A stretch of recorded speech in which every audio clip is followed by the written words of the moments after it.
နခင်ခါကာလရန်ကုန်တိုင်းဒေသကြီးလဲကူမြို့ရွှေမတင်ကျေးရွာသစ္စာရွှေကြီးကျောင်းတိုက်အတွင်းမှာစွန်မြတ်စက္ကလူရန်ညာတဲ့ဒကမာကြီးတော်ရွှေနိုင်မိသားစုတို့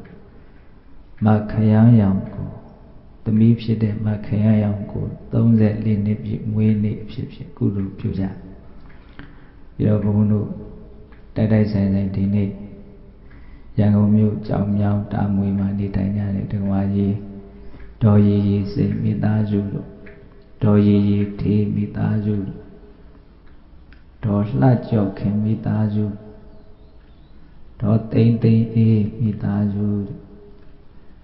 ဥခင်စိုးဒေါ်စန်းရီမိသားစုကြံသေးလားကြံတော့နော်ဘုန်းတို့ကြောင်းဆောက်ဖို့ရောလှူကြတဲ့နဝကမ္မဝတ္ထုငွေများလည်းလှူကြတယ်ကုသိုလ်စိတ်တွေဖြစ်ပေါ်အောင်ကြိုးပမ်းအားထုတ်ထားကြတယ်အဲ့ဒါဘုန်းတို့အနုမောဒနာတရားစကားအနေနဲ့တရားဒေသနာနည်းငယ်အာယုကြီးညိုပြီးတော့မိမိတို့ရဲ့စိတ်ကိုအသိဉာဏ်ပညာဖြင့်ငြိမ်းအေးအောင်ကြိုးစားကြမယ်နော်ဘုန်းတို့မြတ်စွာဘုရားရဲ့အဆုံးအမသာသနာတော်မြတ်ကြီးနဲ့တွေ့ခွင့်ရတဲ့အခိုက်အသိဉာဏ်ရှိတဲ့လူသားတစ်ယောက်ဖြစ်နေတဲ့အခိုက်မှာမကောင်းတဲ့စိတ်တွေမဖြစ်အောင်ကြိုးစားဖို့ကောင်းတဲ့စိတ်တွေဖြစ်အောင်ကြိုးစားဖို့ထိုမှတစ်ဆင့်တက်ပြီးတော့မိမိတို့ရဲ့စိတ်ကိုဖြူစင်တန်ရှင်းအပြစ်ကင်းအောင်ကြိုးပမ်းဖို့ဆိုတာမြတ်စွာဘုရားရဲ့အလွန်မှအရေးပါတဲ့အဆုံးအမကြီး၃ပါးပေါ့နော်မြတ်စွာဘုရားဟောခဲ့တဲ့ဒေသနာတွေအားလုံးကိုတူရစုလိုက်မယ်ဆိုလို့ရှိရင်မကောင်းမှုရှောင်ကောင်းမှုဆောင်ဖြူအောင်စိတ်ကိုထားတပ္ပဘာပတအကရဏကုသလတုပတမရာသစိတပရိယောတပနဲ့ဣတံဗုဒ္ဓနာသာသနာနဲ့ဒါလေးကကိုယ့်ရဲ့စိတ်ထဲမှာအမြဲတမ်းရှိနေတဲ့အဆုံးအမလေးပေါ့ဘယ်လောက်ကောင်းတဲ့အဆုံးအမပဲဖြစ်ဖြစ်ဒီအဆုံးအမ၃ချက်ထဲမှာတစ်ချက်ထဲမှာတော့အကျုံးဝင်သွားရတာပဲနော်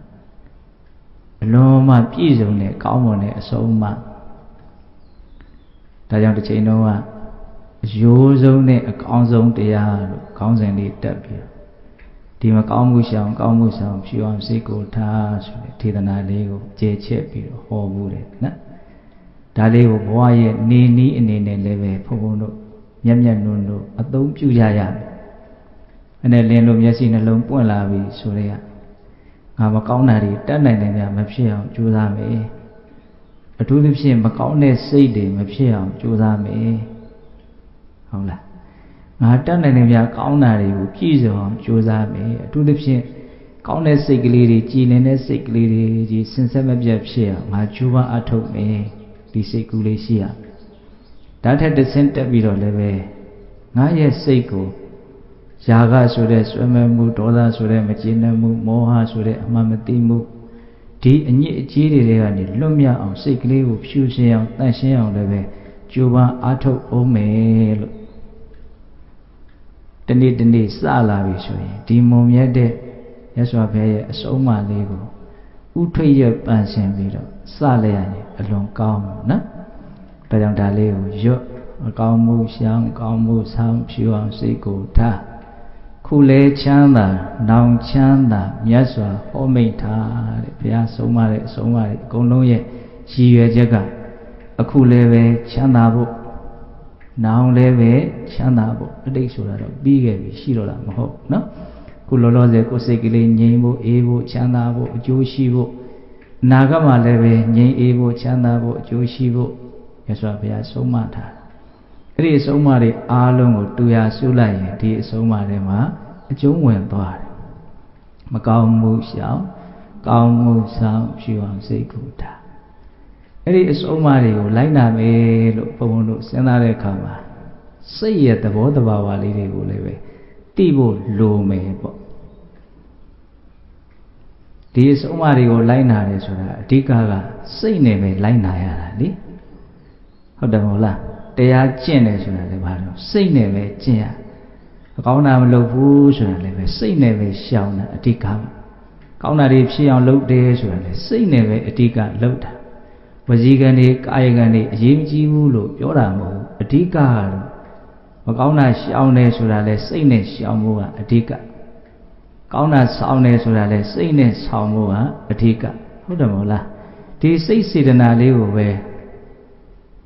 ကောင်းတဲ့စိတ်စေတနာကိုကောင်းတဲ့ကံတရား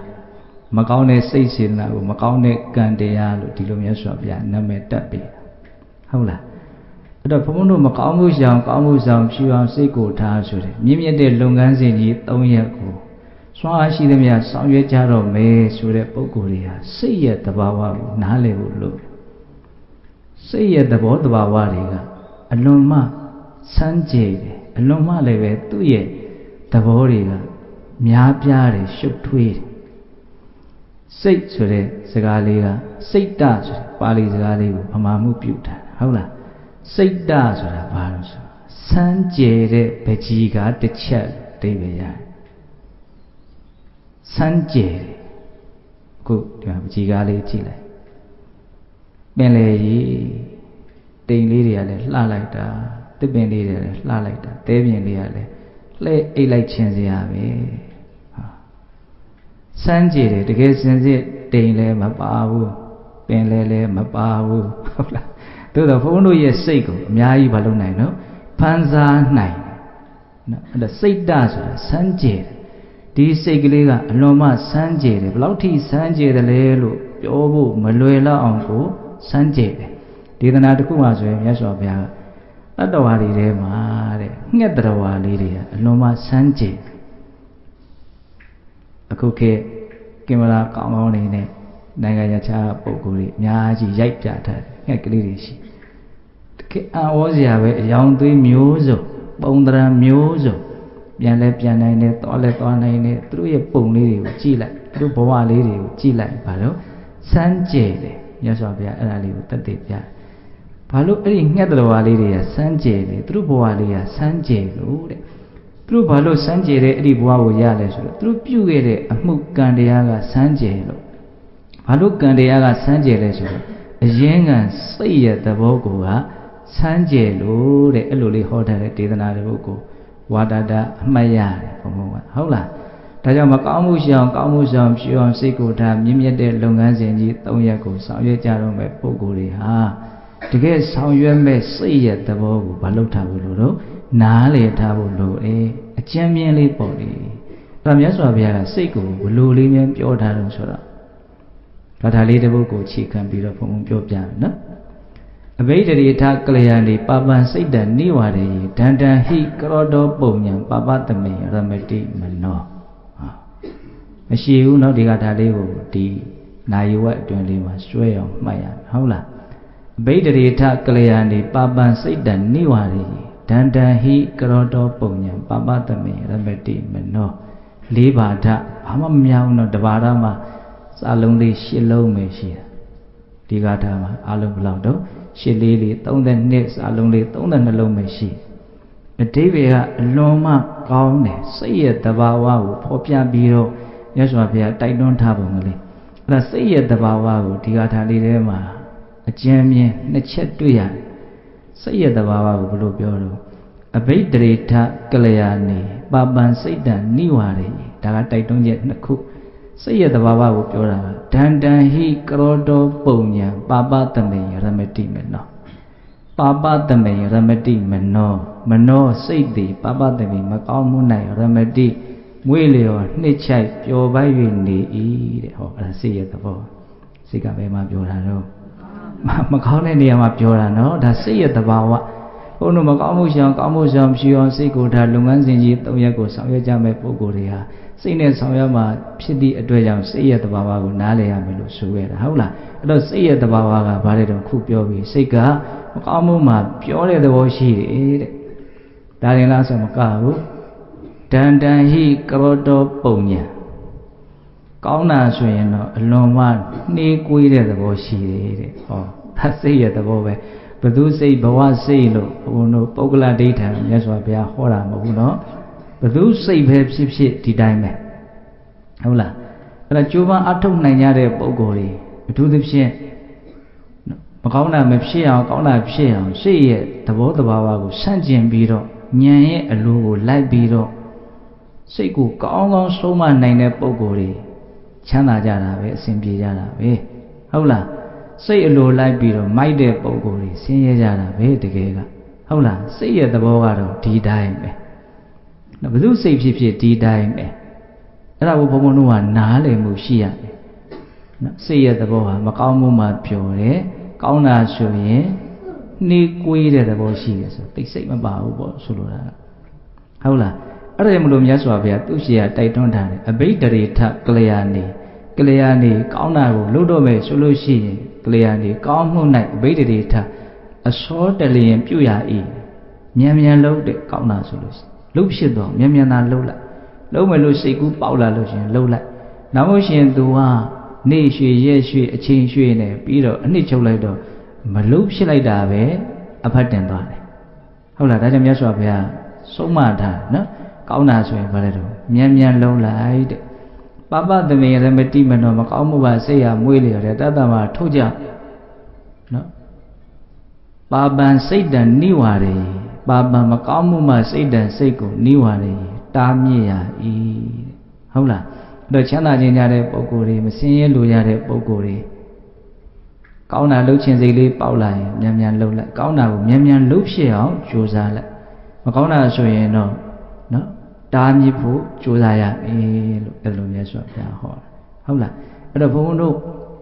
စိတ်ရဲ့သဘောတဘာဝလေးကိုအကျဉ်းမြင့်အဲ့လောက်လေးတော့နားလေရမယ်အဲ့တော့စိတ်ကလှုပ်ခြင်းမှပဲလှုပ်တော့မယ်ဆိုလို့ကတော့ကောင်းတာကလှုပ်ဖြစ်ဖို့တဲမလွယ်လား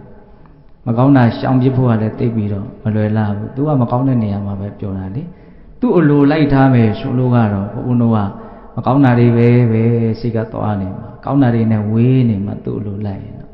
အဲ့တော့ဘုန်းဘုန်းတို့ကအသိဉာဏ်ရဲ့အလိုကိုလိုက်ပြီးတော့စိတ်ကိုဘာလုပ်ရမလို့ဆိုတော့ဆုံးမရမယ်ဟုတ်လားဆိုကြပါစို့ကလေးလေးတယောက်ကိုကလေးတိုင်းကထိန်းနေမိခင်ကထိန်းနေဆိုဒီကလေးကိုလွတ်ထားလို့မရဘူးကလေးကဘာမှသိသေးတာမဟုတ်ဘူးတော့တွေ့သမျှကောက်ပြီးတော့မျိုးချင်းလဲမျိုးမှာပဲလိမ့်ကြပဲနေရလဲသိတာမဟုတ်ဘူးသူကသွားရင်သွားမှာပဲဘာမှမသိသေးဘူးစိတ်ကအဲ့ဒီကလေးနဲ့အလွန်တူတယ်ပေါ့မူရင်းစိတ်ကလေးကဟုတ်လားအဲ့ဒါကိုထိန်းချောင်းတဲ့လူကနော်ဒုက္ခဖြစ်မဲ့အနေအထားမျိုးမဖြစ်အောင်သူတားဆီးအစဉ်ပြေတာတွေဖြစ်အောင်သူ့ကိုပြုပြင်ပေးမယ်ဆောင်ရွက်ပေးမယ်ဒီသဘောလေးနဲ့အလွန်တူတယ်ပေါ့နော်ဒါကြောင့်စိတ်ကိုမြတ်စွာဘုရားကနော်သူဟာအလွန်တရာမှနော်အန္တရာယ်ဖြစ်စေနိုင်တဲ့အနေအထားမှာရှိနေတယ်အာယုန်နေနဲ့တွေ့တိုင်းစိတ်ကလေးကပျက်စီးသွားဖို့စိတ်ကလေးဆိုးသွမ်းသွားဖို့အတွက်အလွန်မှဘုန်းတော်တွေကနော်ကြိုးတန်းပေါ်လမ်းလျှောက်နေရတယ်မျိုးလိမ့်ကြဖို့အခြေအနေကအလွန်တရာမှလွယ်ကူတယ်ဒါကြောင့်မလို့စိတ်ကိုစောင့်ရှောက်ဖို့စိတ်ကိုထိန်းသိမ်းဖို့ဟောတဲ့ဒေသနာတွေထဲမှာ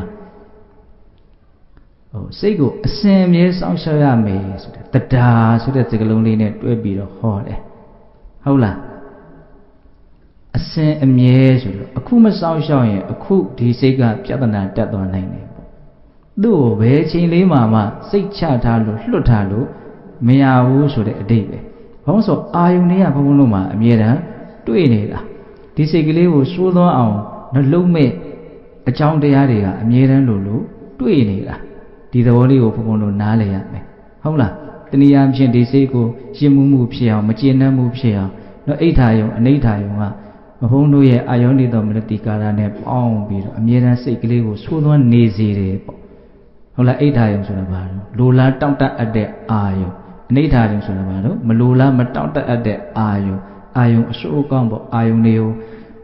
တခုချင်းရေတွက်နေအာယုံတွေဆိုတာဘယ်တော့မှအပီဆုံးရေတွက်လို့ရနိုင်မယ်မထင်ဘူးအယောင်ဆိုတဲ့ယူပါယုံတစ်ခုတည်းကိုပဲဘာအာယုံညာအာယုံပြောလို့ကုန်နိုင်မလား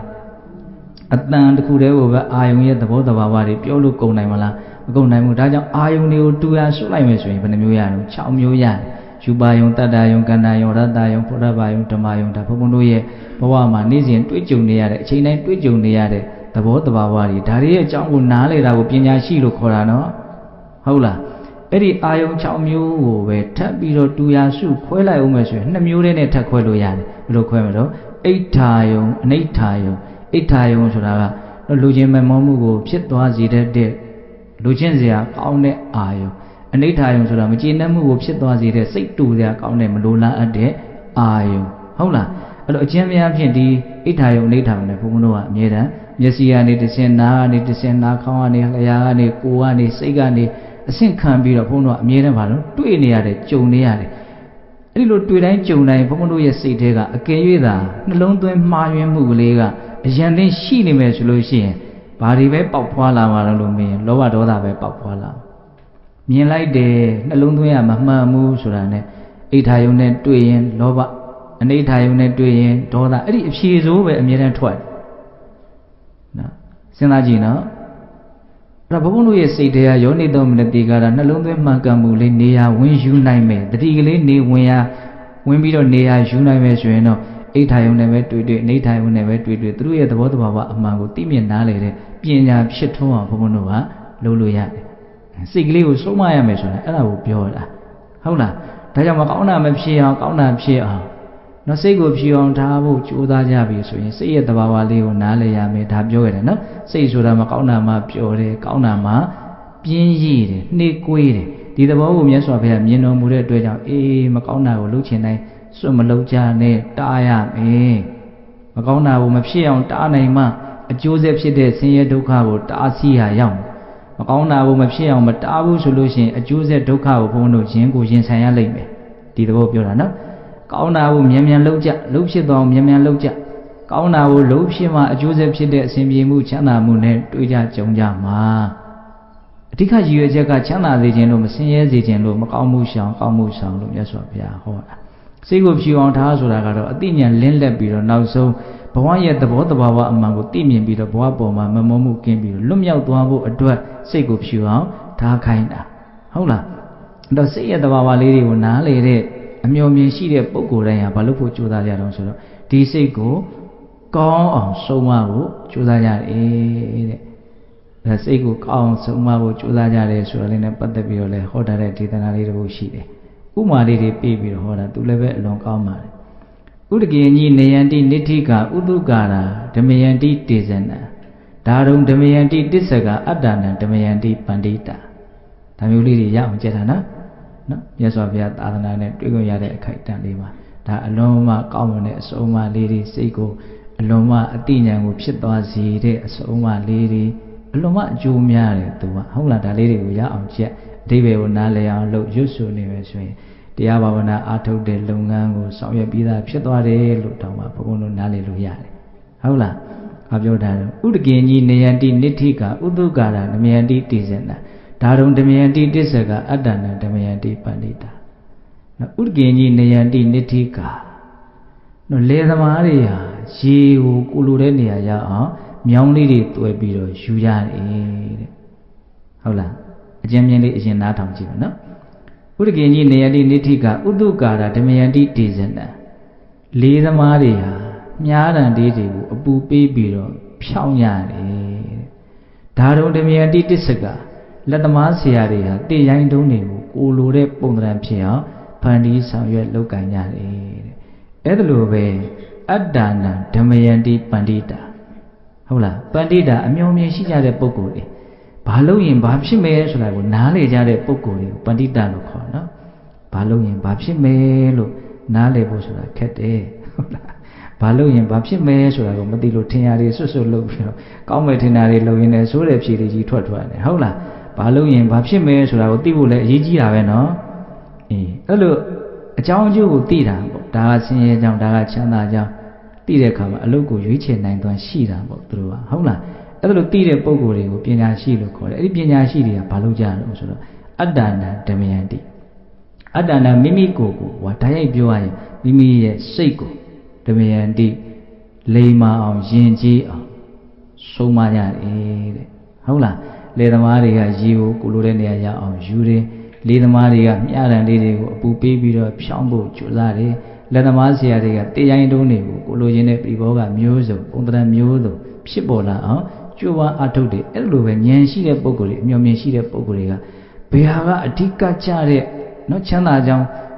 တော့ချက်တရားလဲဆိုတော့ तू သိတဲ့မြင်တဲ့အတွက်ကြောင့် तू ဘာလုပ်တော့သူ့စိတ်ကိုပဲဆုံးမဖို့ကြိုးစားတယ်တဲ့ဉာဏ်ရှိသူတွေကစိတ်ကိုဆုံးမဖို့ကြိုးစားတယ်အဲ့လိုဆိုပြောင်းပြန်လန်းတွေးပေါ့ စိတ်ကိုမဆုံးမတဲ့အချိန်တိုင်းမှာဘာဖြစ်သွားလဲဉာဏ်မရှိရောက်သွားတယ်နော်နည်းနည်းရင့်တီးတီးပြောရင်လူမိုက်ဖြစ်သွားပြီပေါ့ဟုတ်လားအဲ့ဒီချိန်မှာဖြစ်သွားတော့လူမိုက်ဖြစ်သွားတယ်ကောင်းတယ်နော်ရသော်ဘုရားဥမာလေးနဲ့ပေးတာဟုတ်လားအဲ့တော့ဒီဒေသနာလေးကဘာကြောင့်ဟောတာလဲဆိုတော့နည်းနည်းလေးသူ့ကိုဟောရခြင်းရဲ့အကြောင်းဒီတဲ့ဝတ္ထုလေးနဲ့တွဲပြီးတော့ပြောရမှာဒေသနာလေးရဲ့အရာကပို့ပြီးတော့ပေါ်လွင်မယ်နောက်ရသော်ဘုရားလက်ထက်ကပန္တိတတာမဏိဆိုတာရှိတယ်ကတ္တဗမြတ်စွာဘုရားလက်ထက်ကအလုံးမဆင်းရဲတဲ့တရားကြီးတရားဒါကြောင့်သူ့ကိုမဟာဒုတ်လို့ခေါ်တာဟုတ်လားရက်ွက်ထဲမှာမဟာဒုတ်ဆွန်းလောင်းအင်းဟုတ်လားမဟာဒုတ်ကဘာလို့သူကမဲပေါက်တာလေမြတ်စွာဘုရားကတ္တဗမြတ်စွာဘုရားရဲ့တပိတ်တော်ကြီးရတာဟုတ်လားသူကတန်ဃာတစ်ပါးလှူရမယ်ဆိုအလွန်ဆင်းရဲတယ်အဲ့ဒီနေ့သူသွားပြီးတော့တန်ဃာတွေနဲ့ယဉ်နီးတော့တန်ဃာတွေကသူ့ကိုငကြင်းကြီးတစ်ကောင်ပေးလိုက်ဟာမဲပေါက်တဲ့ဘုံကြီးကိုတော့သူငကြင်းသားနဲ့ကပ်မယ်ဆိုတော့တေးသေးချာချာချက်အိမ်လေးရတယ်တေးသေးလေးအဲ့ဒီနေမြတ်စွာဘုရားသူကြီးလာဆုံးဖုံးပေးခွင့်ကြုံလိမ့်မယ်ဆိုတာသိလို့တရားမင်းတို့ဘာတော့ဝိုင်းချက်တယ်လို့စားရဲအဲ့လိုလေးရေးတာပေါ့အဲ့ဒါသူ့မြတ်စွာဘုရားရဲ့မြတ်တပိတ်တော်ကြီးမြတ်စွာဘုရားသူ့အိမ်ကြွလာလိမ့်မယ်မြတ်စွာဘုရားစေးရမဲဆိုတာကြာရမဲကြာရဘုံကြီးကကြွလာတာဆိုဘုရားမဲပေါက်လိမ့်မယ်လို့သူကဘယ်ထင်မှာတော့ဥမာခောဘကတွေကဆင်းရဲသားဆိုတော့သူ့ကိုစင်းနဲ့မထည့်မိဘူးတန်ဃာတွေကအကုန်ကုန်သွားပြီဘုရားတော်ပဲကျန်တော့အဲ့တော့သူရမြတ်စွာဘုရားတပိတ်ကိုဘယ်သူမှလည်းမတောင်းရဘူးဘုရားသူ့ကိုတပိတ်အပ်တဲ့အခါမှာအဲ့ဒါဘုရားကိုအိမ်ပင့်သွားတာမဟာဒုက္ခရဲ့ဇလံလေးအကျဉ်းပြင်းစိတ်ထဲပေါ်လာလေးပြောပြတာအဲ့ဒီမဟာဒုက္ခဖြစ်လာတာပန္တိတတာမယ်ဆိုတာဟုတ်လားအဲ့ဒါငကြင်းသားနဲ့ဆွန့်လူခဲ့တဲ့အတွက်ကြောင့်ကံကြိုးပေးတွေရတယ်စမ်းကြယ်တယ်လို့ပြောရမယ်အဲ့ဒါဒီဘဝကသူကငကြင်းသားနဲ့သူနဲ့အဆက်ဆက်ရှိတယ်အဲ့ဒါကိုရင်လေးဖြစ်တော့သူကချမ်းချမ်းသာသာလုံချမ်းသာတဲ့အမျိုးမှာဖြစ်တာသူ့အမေကငါသားဖြစ်ခြင်းတဲ့ဆန္ဒအောင်ငါဘယ်တော့မှမဖြစ်စည်းဘူးလို့တောင်ဆုံးဖြတ်တာဟုတ်နောက်အဲ့ဒါရှင်သာရိပုတ္တရာကိုကိုးဝယ်ကြတဲ့အမျိုးတွေဆိုတဲ့အခါကျတော့သားလေးက9နှစ်သားအရွယ်လေးရောက်တော့ကိုရင်ဝှချင်တယ်ပြောတော့အဲ့ဒါရှင်သာရိပုတ္တရာစီဝှပေးလိုက်တာချမ်းသာတဲ့အမျိုးနွယ်နဲ့ဖြစ်လာတာဟုတ်လားအဲ့ဒါနဲ့ရှင်သာရိပုတ္တရာနောက်ကနေတာဝတိမြို့တွေကိုစွန့်ခံလိုက်တယ်စွန့်ခံလိုက်တဲ့အခါကျတော့ဒီမြို့နဲ့ကျောင်းရဲ့ကြားတွေကလယ်ကွင်းတွေကိုဖြတ်ကြရတာဟုတ်အဲ့လိုဖြတ်တဲ့အခါမှာလယ်လုပ်တဲ့လူတွေလယ်သမားတွေကနော်ပေါက်ပြားတွေတွန်းနေတယ်မြောင်းလေးတွေတွေ့ပြီးတော့ရေကိုကုလိုတဲ့နေရာရအောင်ယူတယ်အဲ့ဒါကိုမြင်တဲ့အခါသူကတထေသဒါဒီမြင်ကွင်းလည်းမြင်မှုတာမဟုတ်ရေလေးတွေကလူခေါ်တဲ့နောက်ကိုလိုက်နေတယ်လို့ပဲလေမြောင်းလေးတွေသူလာဒီလာဆိုလဲဒီလိုက်လာတယ်လို့ဟိုသွားဆိုတော့လဲဟိုသွားတယ်လို့ရေကိုလိုတယ်လို့မလုပ်နေရတော့စေခိုင်းတယ်ဘယ်ကနေတဆင်းစေခိုင်းတာတော့မြောင်းလေးတွေကနေတဆင်းစေခိုင်းတယ်အဲ့ဒါမြင်တော့ရေလေးတွေကသူ့လိုလိုသွားလာနေကြတယ်လို့မျိုးဆိုတော့ကလေးစိတ်ထဲကဘလို့အောင်းမိလို့ဆိုတော့ဒီရေတွေကအသက်ရှိသလားစိတ်ရှိသလားမသိဘူးအဲ့ဒါနဲ့ရေတွေမှာစိတ်ရှိသလားလို့မေးတာရေတွေမှာကိုရင်စိတ်မရှိပါဘူးဆိုတော့ကိုရင်ဘာစဉ်းစားတော့ပါရမီရှင်မို့လို့လည်းပဲစဉ်းစားနိုင်တာလည်းပါမယ်ပေါ့နော်စိတ်မရှိတဲ့ရေကိုတောင်ကိုလိုရင်းတဲ့နေရာကိုရောက်အောင်ယူလို့ရတယ်လှုပ်လို့ဖြစ်တယ်ဆိုရင်စိတ်ရှိတဲ့ငါဘယ်နဲ့ကြောင့်ငါဖြစ်ချင်တယ်လို့ဖြစ်အောင်မလုပ်နိုင်မဲ့ရှိရမလို့အဲ့လိုစဉ်းစားတယ်ငါကောင်းတာကိုရအောင်လုပ်စိတ်မရှိတဲ့တက်မဲ့ကိုတောင်ကြိုက်တယ်လို့လုပ်လို့ရတယ်ဆိုရင်တက်ရှိဆိုဘာလို့ကြိုက်တယ်လို့လုပ်လို့မရမှာလဲဒီအတွေ့မျိုးဟုတ်လားအဲ့ဒါနဲ့အတွေ့ကအရင်ကြီးရင့်ကျက်တဲ့အနေအထားကိုမရောက်သေးဘူးရှစ်ဆက်သွားတဲ့အခါကျတော့မြို့အစွန်မှာမုတ်ဆိုးတွေနေရတာရှိတယ်အဲ့ဒါမုတ်ဆိုးတွေကမြားတန်လေးတွေလုံနေတာမြားတန်လေးတွေကပင်ကိုယ်တိုင်းဆိုတော့ဝါချောင်းလေးတွေပေါ့နော်သူနည်းနည်းလေးတော့ဝိဝိုက်တဲ့သဘောလေးတွေရှိတယ်ပဂတိတခါလေးဖြောင်းဆင်းနေတာမျိုးမဟုတ်သေးဘူးဖြောင်းနဲ့မြားတန်နဲ့မှကိုပြစ်ချင်တဲ့ပြစ်မှတ်ကိုတန်တန်မတ်မှန်အောင်ပြစ်လို့ရတာမြားတန်ကြီးကနည်းနည်းဝိုက်နေတယ်ဆိုရင်ပြစ်လိုက်တာနဲ့သူကလည်းဝိုက်ကြီးသွားမှာပဲဒါကြောင့်နောက်မှငှက်မီးလေးတောင်တက်ထားသေးတယ်ဟုတ်လားမြားတာကဘာဖြစ်ဖို့လို့လဲဖြောင်းမို့လို့တယ်ဖြောင်းမို့ဆိုရင်သူကဘလို့ဖြောင်းအောင်လို့ဆိုအပူပေးပြီးတော့ဖြောင်းရတယ်အဲ့ဒါငုတ်ကလေး၃ချောင်းရိုက်ထားတယ်အဲ့ငုတ်ကလေး၃ချောင်းကြားထဲမှာညှက်လိုက်တာပေါ့နော်တစ်ဖက်က2ငုတ်ခလေကောင်က1ငုတ်အဲ့ဆိုဖြောင်းပြီလေအဲ့ကြားထဲကိုညှက်ထားမီးကိုအပူပေးပြီးတော့ပျော့နေတဲ့အဲ့ဒီဝါးတန်လေးကိုအဲ့ဒီထဲကိုညှက်လိုက်တယ်အေးသွားတဲ့ခါကျတော့သူကဖြစ်သွားတယ်အသားသေးတော့ဖြောင်းသွားအဲ့ဒီဟာကိုမြင်တဲ့ခါကျတော့ကိုရင်ရှင်ဗျာဒီဝါးတန်လေးတွေမှာရောစိတ်ရှိလားဝါးတန်လေးတွေမှာပဲစိတ်ရှိမယ်လို့စိတ်မရှိတဲ့ဝါးတန်ကိုတောင်ကိုလိုချင်လို့ဖြောင်းယူလို့ရတယ်ဆိုရင်စိတ်ရှိတဲ့ငါဘာကြောင့်ငါကောင်ကငါလိုချင်လို့လုပ်ယူလို့မရပဲရှိရမှာတော့ပို့ပြီးတော့ယဉ်လာပြီစိတ်ကဟုတ်လား အဲ့ဒါနဲ့ရှေ့တစ်ဆက်ထပ်ပြီးတော့သွားတဲ့အခါမြို့ထဲရောက်သွားတယ်မြို့ထဲရောက်တဲ့အခါကျတော့လက်သမားတွေတွေ့ရတယ်တဲ့လက်သမားအိမ်အဲ့လက်သမားတွေကဘာလုပ်နေတော့နော်ဓာတ်တို့ပဲကိုတို့လွှားတို့စောက်တို့ကရိယာပစ္စည်းမျိုးစုံနဲ့နော်တေရိုင်းတုံးတွေကိုလိုချင်တဲ့ပုံသဏ္ဍာန်ဖြစ်အောင်ဖန်တီးလုပ်ကန်နေရတဲ့အမျိုးမျိုးပေါ့အဲ့တော့ဒီတစ်သားတွေမှာရောစိတ်ရှိသလားဟာပဲရှိမယ်လို့စိတ်မရှိတဲ့တစ်သားကိုတောင်ကိုလိုချင်လို့လှုပ်ယူလို့ရတယ်ဆိုရင်စိတ်ရှိတဲ့ငါဘာကြောင့်ကိုလိုချင်လို့လှုပ်လို့မရပဲရှိရမယ်လို့အဲ့ဒီကြတော့ရှင်းကျက်သွားပြီစိတ်က၃ချက်တောင်သူတွေ့ရတာနော်အဲ့ဒါနဲ့သူ့ကိုယ်သူဘာလို့ဖို့ပဲသူကဥတည်ပြီးတော့တွေ့ရတော့သူ့စိတ်ကိုသူပဲဆုံးမမယ်ဆိုတဲ့အနေအထားမျိုးကိုသူတွေးရနော်အဲ့ဒါနဲ့ရှင်ပြားတဲ့ဆွမ်းကဆက်မလိုက်တော့ဘူးမြို့ထဲတောင်ရောက်နေပြီနော်ဆွမ်းကဆက်မလိုက်တော့ဘူးတဲ့တကယ်ဗราဏကြတဲ့အရိယာသူတော်စင်အဖြစ်ကိုရောက်စေတဲ့သစ္စာ၄ပါးကိုသိမြင်စေတဲ့မြင့်မြတ်တဲ့အကျင့်မဂ္ဂင်၈ပါးအကျင့်သတိပဋ္ဌာန်ဘာဝနာအကျင့်အဲ့ဒါကိုထိရအောင်ကျင့်ဖို့အတွက်သူကြောင်းပြန်တော့မယ်ဆွမ်းကတော့မလိုက်ချင်တော့အကြောင်းပြန်ကနီးကိုမှားခဲ့သေးတယ်တဲ့အရှင်ဘုရားတပည့်တော်ငကျင်းသားလေးရအောင်လဲဆွမ်းခံခဲ့ပါအောင်ငကျင်းသားကလည်းရတယ်တဲ့သူ့ရဲ့ငကျင်းသားလှူခဲ့တဲ့ကောင်းမှုရဲ့အစွမ်းကြောင့်ပေါ့နော်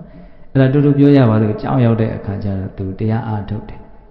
အဲ့ဒါတရားအားထုတ်တဲ့အခါကျတော့ယန္တာဖြစ်တယ်လို့ပြောရပါစို့အတူချုပ်ပြောလိုက်တာဘုံဘုံကအဲ့သူယန္တာဖြစ်တာကိုအကြောင်းပြုပြီးတော့သောသောကထာလေးကိုမြတ်စွာဘုရားဟောတာဥဒကိဉ္ကြီးနေယန္တိနိဋ္ဌိကဥတုကာရဓမယန္တိတေဇနံဒါရုံဓမယန္တိတစ္ဆကအတ္တနာဓမယန္တိပန္တိတာတဲ့အကျဉ်းမြင်လေးဆိုတော့ရှင်းပြတယ်နော်လေသမားတွေကရေကိုကိုလိုတဲ့နေရာရောက်အောင်ယူသလိုမျိုးလေသမားတွေကမြအရံကိုအပူပေးပြီးတော့ဖြောင်းသလိုမျိုးနော်လက်သမားဆရာတွေကတက်သားကိုကရိယာပစ္စည်းအမျိုးမျိုးအသုံးပြုပြီးတော့လိုသလိုဖန်တီးဆောင်ရွက်ကြတာမျိုးပညာရှိတဲ့ပုဂ္ဂိုလ်တွေကကိုယ်စိတ်ကိုနော်မကောင်းတာမဖြစ်အောင်ကောင်းတာဖြစ်အောင်ကြိုးစားပြီးတော့ဆောင်ရွက်ကြတယ်နော်စိတ်ရဲ့သဘောကမကောင်းတာဖြစ်ခြင်းနဲ့ကောင်းတာမဖြစ်ခြင်းဘူးအဲ့ဒါကိုဘုံဘုံတို့ကဆန့်ကျင်ပြီးတော့ဘာလို့ရမလို့ဆောင်ရွက်ရမယ်စိတ်ရဲ့သဘောကိုဘာလို့ရမလို့ဆန့်ကျင်ရမယ်နော်မင်းဒီဟာလှုပ်ချင်တယ်မလှုပ်ဒီဟာမလှုပ်ချင်ဘူးလှုပ်ဟောအဲ့ဒီလိုကိုသွားမှရမှာနော်စိတ်ရဲ့သဘောနဲ့ဘုံဘုံတို့ဉာဏ်ရဲ့သဘောကဖြောင်းဖြောင်းကြီးဆန့်ကျင်နေတယ်လို့ဆိုနိုင်ဘူးလားစိတ်ကဘာလို့မကောင်းတဲ့နေရာပဲပျော်တယ်လို့ပြောခဲ့ပြီဘုရားအလိုတော်ကြဟုတ်လားကောင်းတာဆိုရင်လေးတယ်နှေးတယ်အဲ့ဒါဘုံဘုံတို့ကအဲ့လိုသွားနေလို့ကတော့ဆင်းရဲလည်းလွတ်မှာမဟုတ်ချမ်းသာမှုနဲ့လည်းပြည့်စုံမှာမဟုတ်ဘူးလို့နားလည်ပြီးတော့ကိုယ်စိတ်ကိုဘာလို့မလို့စိတ်ရဲ့ပင်ကိုယ်သဘောကြီးနဲ့ဆန့်ကျင်ပြီးတော့ဘုံဘုံတို့ဘာလို့မလို့မကောင်းတာမဖြစ်အောင်ကောင်းတာဖြစ်အောင်ကြိုးစားအဲ့ဒီဒေသနာလေးကိုဘုံဘုံကခက်ငယ်ငယ်ရစားအလွန်သဘောကျလို့ခဏခဏပဲပဲနဲ့နဲ့စဉ်းစားဖြစ်တယ်ပေါ့နော်ပထမဥပမာကိုတေချာစဉ်းစားကြည့်လေသမားတွေဟာရေကိုကိုလိုတဲ့နေရာရောက်အောင်ယူတယ်တဲ့ပညာရှိရတော့ကိုယ်စိတ်ကိုပဲဆုံးမတယ်အဲ့တော့စိတ်ကိုဘာနဲ့ဥပမာပေးအောင်ဆိုရေနဲ့ဥပမာပေးတာရေရဲ့သဘောလောင်းချလိုက်ပြီဆိုတခါတည်းဘယ်ရောက်တော့နှိမ့်ရစီသွားစိတ်နဲ့ရေနဲ့တူပုံလေးကိုခံစားတတ်စေခြင်းဟုတ်လားဒီတိုင်းထားနှိမ့်ရသွားမှာပဲကိုလိုတဲ့နေရာရောက်ချင်တယ်အခုဆိုကြပါတော့ဘုန်းတို့ရေစင်မောဘာညာရောက်ချင်တယ်ဆိုဘာလို့ရေပိုင်းဆင်ပြီးတော့မော်တာနဲ့တင်ရမယ်ဟုတ်တယ်မဟုတ်လားတမင်ကြိုးစားအထုံးမှရေဟာကိုလိုတဲ့နေရာကိုရောက်တာဟုတ်လားဒီတိုင်းပြစ်ထားရင်တော့နှိမ့်ရရောက်သွားအဲ့လိုပဲစိတ်ကလည်းဒီတိုင်းပြစ်ထားရင်ရတော့ဘာလို့စိတ်ချမကောင်းတာမဖြစ်မှမပူနဲ့ဟုတ်လားမယုတ်မှမပူနဲ့ယုတ်ကိုယုတ်သွားမှဒီတိုင်းပြစ်လိုက်ရင်ဒီစိတ်ကဒီတိုင်းပြစ်ထားရင်ဟုတ်လားမယုတ်ဖို့အတွက်မြင့်မြတ်ဖို့အတွက်ကတော့ကြိုးကိုကြိုးစားလိုက်ပဲနှိမ့်ချဖို့အတွက်ဘာမှကြိုးစားစရာမလိုဒီတိုင်းနေတာနဲ့ပြီးတယ်ဟုတ်လားမြင့်မြတ်ဖို့အတွက်ကြတော့ဘုန်းတော်ဘာလို့အားဆက်ရလိုက်မယ်ဟုတ်လားရေနဲ့စိတ်နဲ့တူပုံလေးရေကိုထိန်းနိုင်ရင်အကျိုးရှိတယ်မထိန်းနိုင်ရင်အကျိုးမဲ့တယ်ဆိုတဲ့ရှုထောင့်ကလည်းကြည့်ကြည့်လိုက်ကိုရေကြီးလို့သေကြတယ်ဟုတ်လားပျက်စီးကြဟာရေမရှိလို့လည်းဖြစ်သလားရေနဲ့ပဲချက်ပြုတ်စားရေတောက်နေရေချိုးနေဒီအားထားရရေကြီးရပဲတော့မထိန်းနိုင်တဲ့အချိန်ကျတော့ဘာဖြစ်ပြန်ပြီတော့ဒုက္ခပေးတဲ့အလွန်ကြောက်မက်ဖွယ်ရကောင်းတဲ့အန္တရာယ်ဖြစ်သွားတယ်ရန်သူမျိုး၅ပါးတဲ့တောင်ထည့်ခံရရှာတယ်သူခင်ဗျာရေဘေးဆိုတာနော်မထိန်းနိုင်ရင်အန္တရာယ်ကြီးတယ်ထိန်းနိုင်ရင်အကျိုးရှိတယ်ဆိုတာကိုစိတ်နဲ့ရေနဲ့ရှင်းပြီးတော့စဉ်းစားကြည့်စိတ်ကလည်းအဲ့ဒီတိုင်းပဲမထိန်းနိုင်ရင်သူကလည်းတကယ်ကိုဒုက္ခရောက်မှာပဲခြားခြားလဲသွားမှာထိန်းနိုင်မှချမ်းသာမှာနော်ဒါကြောင့်ဘုရားဘုံဘုံလင်္ကာလေးရွတ်တယ်ຢာသေးလားမကြည့်ပြန်ရွတ်ကြည့်ဦးမယ်အပေလေးပါစိတ်ကြောင့်သွားသည်နိဗ္ဗာန်ရောက်မှုစိတ်ကပြုစီစိတ်ကိုလှော်ထားဆင်းရဲပွားမည်စိတ်ကိုထိန်အင်းကြီးနိဗ္ဗာန်ဖြစ်ဩရသေးတယ်နော်အပေလေးပါစိတ်ကြောင့်သွားသည်နိဗ္ဗာန်ရောက်မှုစိတ်ကပြုစီစိတ်ကိုလှော်ထားဆင်းရဲပွားမည်စိတ်ကိုထိန်အင်းကြီးနိဗ္ဗာန်ဖြစ်အလုံးကိုကောင်းတယ်အဲ့ဒါလေ နော်ပေလေးပါးစိတ်ကြောင့်သွားသည်မကောင်းတာဖြစ်စေတဲ့ဘက်မှာတော့ကျန်တာတွေကိုမပြောတော့နိုင်ရင်ငရဲအထိကိုသူပို့နိုင်တယ်ဟောအပေလေးပါးတော့သူ့ကြောင့်သွားအပေလေးပါးစိတ်ကြောင့်သွားသည်ကောင်းတာဖြစ်စေတဲ့ဘက်မှာတော့ဘယ်ထိရောက်လဲနိဗ္ဗာန်ရောက်မှုစိတ်ကပြုသည်အထွတ်ထိပ်ကိုပြောတာတော့ကြပြားရေးတယ်လို့လွန်ညံကြီးတယ်လို့ဆိုနိုင်တယ်ကျန်တဲ့ချမ်းသာတွေမှမပြောတော့နဲ့ဟုတ်လားနိဗ္ဗာန်ကြီးရောက်အောင်တော့သူပို့မယ်အပေလေးပါးစိတ်ကြောင့်သွားသည်နိဗ္ဗာန်ရောက်မှုစိတ်ကပြုသည်စိတ်ကိုလွတ်ထားဆင်းရဲပွားမည်တဲ့အဲ့ဒါစိတ်ကိုလွတ်ထားလို့တော့အဲ့ဒါတမျိုးမဟုတ်တမျိုးအစင်မပြေတာတွေနဲ့ကြီးအဲ့ဒါတွေ့နေရမှာဟုတ်လားစိတ်ကိုထိမ့်မယ်ဆိုရင်တော့နောက်ဆုံးအေးသွားမယ်ငြိမ်းသွားမယ်နိဗ္ဗာန်ချမ်းသာကိုတော့မျက်မှောက်ပြုရမယ်လို့ပြောတာဟုတ်လားဒါကြောင့်စိတ်ကိုရေနဲ့တူတယ်ဆိုတာလေးကိုစဉ်းစားပြီးရင်နောက်ထပ်ပါပြောတော့ဥဒကိကြီးနေရနေနိဋ္ဌိကဥဒုကာရဓမ္မယတိတည်စင်တယ်ဟောလေးသမားတွေဟာမြားတန်လေးကိုပူပေးပြီးတော့ဖြောင်းစိတ်ကိုမြားတန်နဲ့တူတယ်လို့ပြောပြန်ပြီနော်ဟုတ်တယ်မဟုတ်လားအဲ့တော့မြားတန်လေးကကောက်နေတယ်ဝိုက်နေတယ်ဆိုရင်ပြစ်မှတ်ကိုမထီဘူးလို့ဘုံဘုံပြောခဲ့တာလေးစဉ်းစားကြည့်အဲ့လိုပဲစိတ်ကလေးကလည်းမဖြောင်းဘူးကောက်နေတယ်ဆိုရင်သူလည်းပဲချမ်းသာခြင်းဆိုတဲ့ပြစ်မှတ်ကိုထိအောင်သူပြစ်နိုင်မှာမဟုတ်ဘူးအကျိုးရှိခြင်းပြစ်မှတ်ကိုသူမှန်အောင်ပြစ်နိုင်မှာမဟုတ်ဘူးကောက်နေတဲ့စိတ်နဲ့သူလိုချင်တဲ့နေရာမြောက်ရောက်ချင်ရောက်တော့မှာငယ်ငယ်ရဘုံဘုံတို့လည်းပဲအဲ့ဒီကလေးတွေကတော့လုတ်ခဲ့တာပဲလေးလေးကိုင်းလေးချိုးဟုတ်လားဟာဝါးတန်လေးနဲ့ပြစ်ဝီးဆိုတခါလေသူရောက်ချင်ရောက်သွားတာဟုတ်တယ်မဟုတ်လားဘာဖြစ်လို့ဖြောင်းမှမဖြောင်းပဲဒါကြောင့်ကိုယ်စိတ်ကလေးကိုဘာလို့ဖို့ကြိုးစားလဲဖြောင်းမှုကြိုးစားရမယ်တဲ့ဒါကြောင့်တရားအထုတ်တဲ့လူတွေကိုမြတ်စွာဘုရားတရားတို့ရရင်လို့ရှိရင်ရိုးသားရမယ်ဖြောင်းမရမယ်ဥစုဆိုတဲ့နော်ရိုးသားဖြောင်းမမှုကိုမြတ်စွာဘုရားတောင်းဆိုမေတ္တာတုတ်ထဲမှာဆိုလို့ရှိရင်ရိုးသားဖြောင်းမမှုနှလုံးဆင့်ပြီးတော့ဟုတ်တယ်နော်တကောပြီးတော့ဥစုစာသူဟုစုစာကဲဥစုဖြောင်းမှတ်သူဟုစုဆိုတာအလွန်ကိုဖြောင်းမှတ်ဥစုဖြောင်းမှတ်တယ်ဆိုတာကိုယ်နဲ့နှုတ်နဲ့ဖြောင်းမှတ်သူ့စုဖြောင်းမှတ်လို့စိတ်ထဲကစပြီးတော့ဖြောင်းမှတ်တာသူရဲ့အဓိပ္ပာယ်ဖွင့်နေတော့အများကြီးရှိတယ်ဒါမှတ်မိတာပြောပြဟုတ်လားအဲ့တော့မြားတန်လေးကိုဘာနဲ့ဥမာပေးတာစိတ်နဲ့ဥမာပေးတာကောက်တဲ့မြားတန်နဲ့တော့ပြစ်မှတ်ကိုထိမှာမဟုတ်ဖြောင်းတဲ့မြားတန်နဲ့သာပြစ်မှတ်ကိုထိအဲ့လိုပဲကောက်တဲ့စိတ်နဲ့မချမ်းသာနိုင်ဘူးဖြောင်းတဲ့စိတ်နဲ့သာချမ်းသာနိုင်တယ်ဒီသဘောလေးဒီလောက်လေးမြင်မယ်ဆိုရင်အရသာတော်တော်ရှိမယ်နော်ဒေသနာလေးတွေကဟောနောက်ဆုံးပါတော့နော်လက်သမားဆရာကြီးတဲ့ဒါတော်လေးမြန်တိတစ်စကလက်သမားဆရာကြီးတေရိုင်းတုံးလေးကိုကိုလိုတဲ့ပုံစံလုပ်ကြတယ်စိတ်ကတေရိုင်းတုံးနဲ့အလွန်တူတာပဲဘုံကတော့ဒေသနာတွေကိုတခါလေးအဲ့လိုအေးအေးဆေးဆေးရှောက်တွေးတဲ့ဝါဒနာပါတယ်နော်တေရိုင်းတုံးကကြိုက်တဲ့ပုံစံထုဘလူးရုပ်ထုလိုက်လဲရတယ်ဖျားပုံလေးထုမယ်ဆိုရင်လည်းရတယ်ကိုဘလို့ထုမှာတော့အဲ့တော့ဒီစိတ်ကလေးကိုဘုံကတော့အယုတ်ဆိုးအောင်ကြည်တန်အောင်လုပ်ပလိုက်မလားရနော်အလုံးကိုလှပအောင်လုပ်မယ်ဆိုရင်လည်းရတယ်အနုပညာမြောက်ပစ္စည်းလုံးလားဒါမှမဟုတ်ဘာမှမလုပ်ခဲနဲ့တခါလဲပေါက်စိန်နဲ့ပေါက်ခွဲပြီးတော့မိပဲစိုက်ပလိုက်မလားကြိုက်တယ်လို့စဉ်းစားလို့ရတယ်နော်စိတ်နဲ့ဘာနဲ့တူတာတော့တေရိုင်းတုံးနဲ့တူးနေတယ်ဘုရားဟောတဲ့ဒေသနာလေးတွေကိုအသေးစိတ်အဲ့လိုလေးတွေဇေမြင်နေပြီစဉ်းစားကြည့်ရတာရှိဟုတ်လားဥမာဘယ်နှချက်ပေးရတာတော့၃ချက်ပေးဒါကြောင့်အမျှော်မြင်ရှိတဲ့ပုဂ္ဂိုလ်တွေကကိုယ်စိတ်ကိုစုံမကြဖို့ကြိုးစားတယ်ဆိုတာလေးကိုစုံမခြင်းစိတ်ပေါအောင်မြတ်စွာဘုရားမို့လို့လည်းဟောတတ်တာပေါ့နော်အဲ့ဒါရှင်ပန္တိတယဟန္တာဖြစ်တာကိုအကြောင်းပြုပြီးတော့ဟောတဲ့ဒေသနာဟုတ်လား35မိနစ်ရှိသွားပြီဟုတ်လားအဆုံးသတ်ရအောင်နော်ပြောတာလေးတွေလိပ်ပတ်လေသွားပြီလို့ထင်တယ်ဟုတ်လားစပြောခဲ့တာလေးဘယ်ဟာစပြောတယ်ဘုံဘုံဒီနေ့ပြောပါလေဟိုစောတော့15မိနစ်30လောက်အချိန်ယူပြီးတော့ခေါင်းထဲမှာဆင်းပြီးမှကိုကပြောလိုက်တာဟုတ်လားဘယ်ဟာစပြောခဲ့တယ်ဆိုတာမှတ်မိသလားမမှတ်မိလားဆိုတာကိုကကိုစစ်ပြီးတော့နားထောင်ကြည့်ဘယ်ဟာစပြောခဲ့တာတော့မကောင်းမှုရှောင်ကောင်းမှုဆောင်ဖြူအောင်စိတ်ကိုထားဒါမျိုးဆိုဘုရားရဲ့အဆုံးအမဒါကိုလိုက်နာဖို့ကြိုးစားတဲ့ပုဂ္ဂိုလ်တွေဟာစိတ်ရဲ့သဘာဝလေးတွေကိုနားလည်ဖို့လိုတယ်ဒီစိတ်ကလေးနဲ့ပဲလိုက်နာဖို့ဘုံတို့ကကြိုးစားကြတာကိုတို့စိတ်ရဲ့သဘောကဘယ်လိုရှိတော့မကောင်းတာဆိုရင်ပျော်တယ်ကောင်းတာဆိုရင်ပြင်းတယ်ဒါကြောင့်မလို့မကောင်းမှုမှစိတ်ကိုတားရမယ်ကောင်းမှုကိုမြန်မြန်ဆန်ဆန်ကြိုးစားရမယ်ဒီသွားနော်အဲ့ဒီရမှတစ်ဆင့်ပဲသွားတာတော့ဉာဏ်ရှိတဲ့ပုဂ္ဂိုလ်တွေဟာကိုယ်စိတ်ကလေးကိုကောင်းအောင်ကြိုးစားကြတယ်ဆုံးမကြတယ်ကောင်းအောင်ဆုံးမကြတယ်ဆိုတာဘာပြောတာအဓိကမကောင်းတဲ့စိတ်မဖြစ်ဖို့ကောင်းတဲ့စိတ်ဖြစ်ဖို့ကြိုးစားတာကိုပဲစိတ်ကိုဆုံးမတယ်လို့ပြောတာပါဟုတ်လားအဲ့ဒါလို့စိတ်ကိုဆုံးမလို့စိတ်ထက်သန်ဖို့အတွက်ရသော်ဗျာဟောတဲ့ဒေသနာလေးကဥမာလေး၃မျိုးပေးပြီးတော့ဟောတာတယ်နော်လေသမားတွေကရေကိုကိုလိုတဲ့နေရာရောက်အောင်ယူကြတယ်လေသမားတွေကမြားတာကိုကိုလိုသလိုမပြစ်မှတ်ကိုထိအောင်ဖြောင်းဖို့ကြိုးစားကြတယ် လက်သမားဆရာတွေကတော့တရားရင်လုံးကိုလိုချင်တဲ့ပုံစံဖြစ်အောင်ဖန်တီးကြတယ်အဲ့လိုပဲဉာဏ်ရှိတဲ့ပုဂ္ဂိုလ်မျှော်မြင်ရှိတဲ့ပုဂ္ဂိုလ်တွေကကိုယ်စိတ်ကိုဆုံးမဖို့ကြိုးစားကြတယ်တဲ့ကိုယ်စိတ်ကိုဆုံးမတယ်ဆိုတော့ဘာပြောတာလဲမကောင်းတာမဖြစ်အောင်ကောင်းတာဖြစ်အောင်ကြိုးစားတာမကောင်းတာမဖြစ်မှမဆင်းရဲမှကောင်းတာဖြစ်မှချမ်းသာမှတဆင့်တက်ပြီးတော့ဘာလို့ဖို့ကြံနေသေးတော့စိတ်ကိုဖြူအောင်ထားဖို့ကြံနေသေးတယ်ဟုတ်လားစိတ်ရဲ့အညစ်အကြေးတွေကိုပြောင်းစေအောင်စေကြောနိုင်တယ်ဆိုတာနော်အသိဉာဏ်ပညာကမှစေကြောနိုင်တာဟုတ်လားအသိဉာဏ်ပညာဖြင့်ပြောင်းစင်စေတယ်တန့်ရှင်းစေတယ်လို့ဘုရားဟောအမှန်သိတဲ့ဉာဏ်အနိစ္စဒုက္ခအနတ္တကိုသိရင်စိတ်တန့်ရှင်းတယ်သစ္စာလေးပါးသိမယ်ဆိုတော့အထွတ်အထိပ်စိတ်ဟာဖြူရှင်းတန့်ရှင်းသွား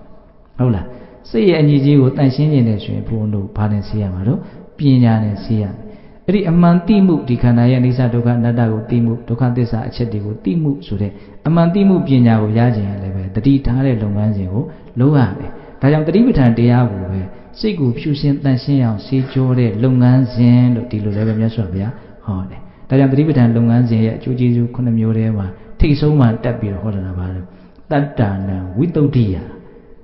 သတိပဋ္ဌာန်တရားပွားတဲ့ပုဂ္ဂိုလ်ရဲ့စိတ်ဟာဖြူရှင်းသွားလိမ့်မယ်လို့ပြောတာဘယ်သူကဆေးကြောပလိုက်တာတော့သတိပဋ္ဌာန်တရားပဲဆေးကြောတာဟိုတဲ့တယ်ပြောရင်သတိပဋ္ဌာန်တရားပွားလို့ဖြစ်ပေါ်လာတဲ့အသိဉာဏ်ပညာကပြောင်းစင်အောင်ဆေးကြောတာဒါကြောင့်အသေးစိတ်ဟောတဲ့ဒေသနာတွေမှာဆိုရင်မကောင်းမှုကိုတတိနဲ့တားပြီးတော့ပညာနဲ့ဆေးကြောတယ်လို့အဲ့လိုဟောတဲ့ဒေသနာတွေရှိဘာနဲ့တားပြီးတော့ဘာနဲ့ဆေးတာတတိနဲ့တားပြီးတော့ပညာနဲ့ဆေးကြောတာဟုတ်လားလွန်ကောင်းอ่ะနော်ဒီဥစ္စာလေးဒါလေးကကြံနေမှာဆိုလို့နောက်ရှင်မကောင်းမှုရှောင်ကောင်းမှုဆောင်နေတယ်တရားရက်နေမှာဆိုလို့ဟုတ်လားဖြူအောင်စိတ်ကိုထားအထိအရောက်ပို့လိုက်တာပေါ့ဟုတ်လားအဲ့ဒီကြတော့မှဘုံဘုံတို့ရဲ့နော်မြတ်စွာဘုရားရဲ့အဆုံးအမတွေကိုလိုက်နာတဲ့အခန်းကဏ္ဍတွေကဘာဖြစ်သွားတော့ပြည့်စုံသွားနော်ဒါကြောင့်မနေ့မိုးလင်းလို့မျက်လုံးလေးနှလုံးပွင့်ပြီးဆိုတဲ့ကစားဒီအဆုံးအမလေးကကောင်းထဲမှာအရှင်ရောက်လာရင်အရင်ကောင်းနော်ဒီနည်းလေးနဲ့နေမယ်မကောင်းတာမဖြစ်စေရဘူးကောင်းတာဖြစ်အောင်လုပ်မယ်ငါစိတ်ကိုဖြူအောင်ကြိုးစားမယ်နေ့လေကြတော့မှဘွက်ပေါက်သွားတာတော့တမျိုးပေါ့ဟုတ်လားမနခင်လင်းလင်းချင်းတော့အဲ့ဒီအတွေ့လေးဝင်စေခြင်းနဲ့ဟုတ်လားမင်္ဂလာရှိရှိကြက်သေးရှိရှိဟုတ်လားညာအိတ်ခါနေလည်းပဲတစ်ချက်လောက်တော့အမှတ်ရလိုက်အောင်နော်ဟုတ်ပြီနော်အဲ့လိုဆိုရင်ကိုယ်စိတ်ကိုဖြူရှင်တန်ရှင်းအောင်ကြိုးပမ်းအထောက်နိုင်ကြတဲ့မကောင်းမှုရှောင်နိုင်ကြတဲ့ကောင်းမှုဆောင်နိုင်ကြတဲ့သူတော်ကောင်းတွေဖြစ်ကြပါစေလို့ဘုန်းတော်ဆန္ဒပြုပြီးဒီကနေ့ကြိုးပမ်းအထောက်ကြတဲ့ဒါနသီလသမာဓိပညာကုသိုလ်ကောင်းမှုအစုစုတို့ရဲ့စွမ်းတတ္တိကြောင့်ဘုရားတပည့်တော်တို့ဒီမဲ့ညာဘုံညာမျက်နှိပ်ပံကိုလင်းမြန်ထုတ်ချောက်မျက်မှောက်ပြုရစေကုန်သောဟုပတ္တနာအောင်စုပြုကြကုန်ရာတည်း